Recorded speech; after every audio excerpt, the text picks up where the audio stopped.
Because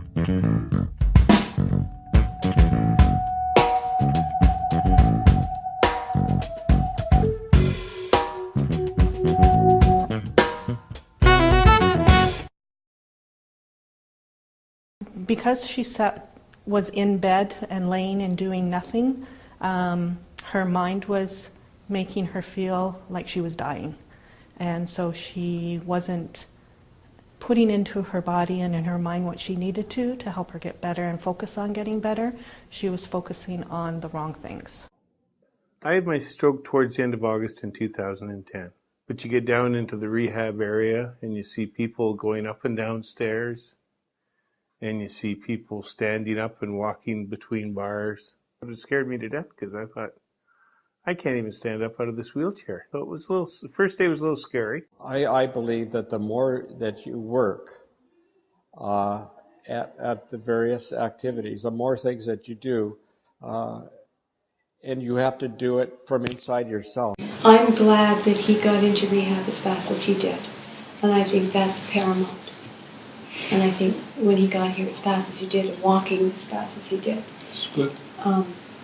I think that's made a huge difference. You agree, Adam? Absolutely, yes. One of the things the social workers did on the unit is we introduced the admission group. And the admission group is offered once a week in the evenings, either 4 till 5 p.m. or 6 till 7 p.m. to accommodate families who are visiting later on in the evenings. And this group is just another way that families can be educated about the rehab program. The reactions from the families, they really enjoy getting involved in learning the exercise programs right away. Teaching the nursing staff and the family to mobilize with the patients earlier. So we're using functional walking, getting up to walk to the bathroom, walking to the dining room for their meals, and the nursing staff and family members are making that happen earlier.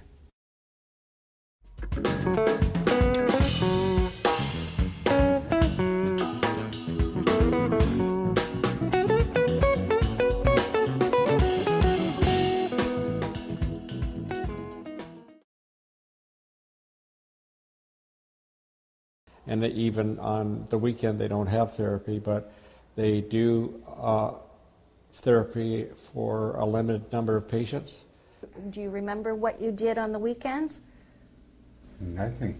When Bob was in the hospital on weekends, I would bring him home. I brought the feeding tube, the machines, everything home with me.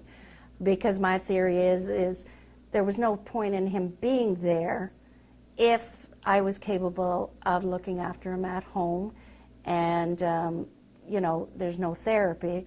So, of course, I might as well do what I can. And because that was our ultimate goal, was to bring him home. We had it on a daily basis, Monday to Friday.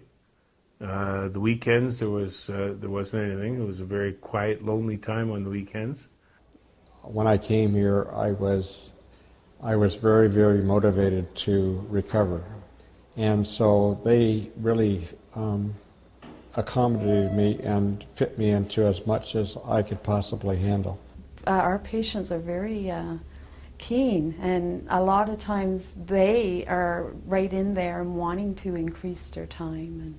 My problem when I come back on a Monday is I call it Monday-itis. Everybody has a bit of Monday-itis where it's a step backwards from what they were doing on Friday because they weren't practicing over the weekend.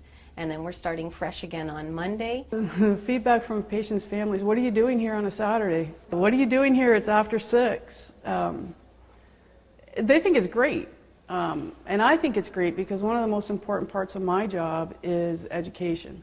So the more family I can bring in and educate as to why games are a good venue to practice these skills, then the easier my job's going to be, and hopefully they can learn what they can do with their loved ones while they're here instead of just sitting and talking. They can actually incorporate some sort of activity, which is improving the intensity of therapy in the end, right? 7-day a week would be ideal. Staggered shifts would be ideal. Therapy doesn't need to end at 4 o'clock every day, which it does. We do have some later day rec therapy now and has worked out very well, both for patients and for her. She is getting more participation. She's getting patients at least active in rec therapy programs on a Saturday. The weekends are long. For patients that don't pass, the weekends are long. No therapy, no rec therapy. Socialization is with who's here and hasn't been able to go out on a pass.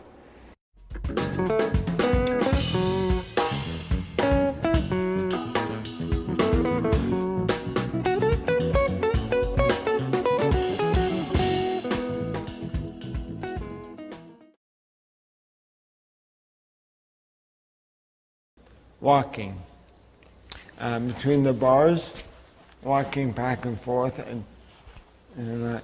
Yeah. Why did I like it? Just to get out of the chair and walk, because back then I was in a wheelchair. Right from the beginning, my hand was totally closed, and I actually got used to it fairly quickly, but I used to sit and work it. And so I actually asked my therapist for homework for my room so that I could go back to my room and do certain exercises in my room. And what I found is the more I did, the faster it came back. And then after you had speech, what was your favorite thing to do in the afternoon? The girls would come and get you 3 times a week.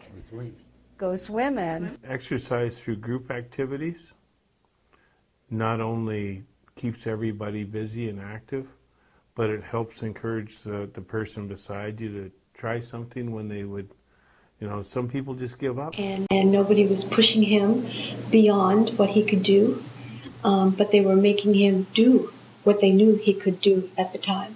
And so the kits have a whole bunch of activities within them, and it's all written out for the patient, and we trial that over a 24 to 48 hour period and see if the patient likes it, if they can use it, if the family will use it and support the patient.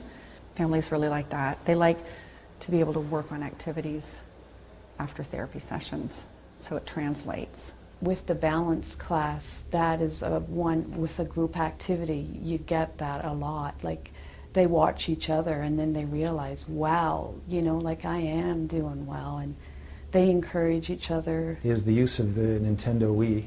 So we're trying to think of something where the patients are being activated or exercising, but in a fun way. I'm often in the dining hall doing swallowing assessments over the lunch hour. Where there's an interaction and a conversation is therapy for that patient, if the people with them have the tools to support them. I would love to see a self-range motion group that would happen. That would kind of encourage a lot of people to get together, a lot of patients to get together working on the same goal. And we love groups, groups at the pro of groups, is social pragmatics and, just to reinforce tasks that they're already doing, but and increases their therapy time.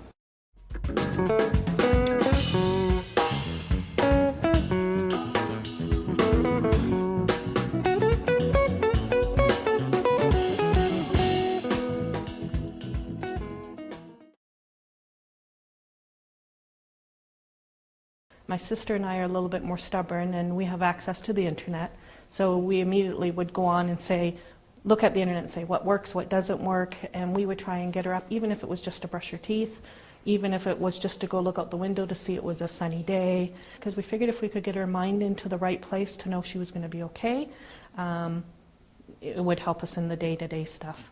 He had asked a number of times when he was there in therapy if there would be anything. He was a musician. He played a number of instruments before, and was hoping that there was some kind of therapy that would help him be able to play with one hand if he couldn't play with two. His instruments, anything that would address it anyway, even start him on the road. And that was something he was very disappointed in, that he never got any. Because his balance is so much better. When he was home last weekend, such a difference from the weekend before. The first weekend I was just right there the whole time. I didn't feel I had to do that last weekend. He even made his own tea. PT and OT and speech. Motor skills, like exercise, and motor skills for your hands, like regular stuff. Pouring water in a cup and cutting your food, stuff like that. I come in without being able to walk. Now on Wednesday I'll be all done my physio, and I can as far as independence, I got all kinds of independence. I can take a shower, I cook, I can do anything at home. So I think the greatest thing is the independence that I've mastered since since my stroke. The families that participate with their loved ones, I think, get a lot out of it. After I go, they have the skills that they need to be effective for everyday conversations, and I think that's critical.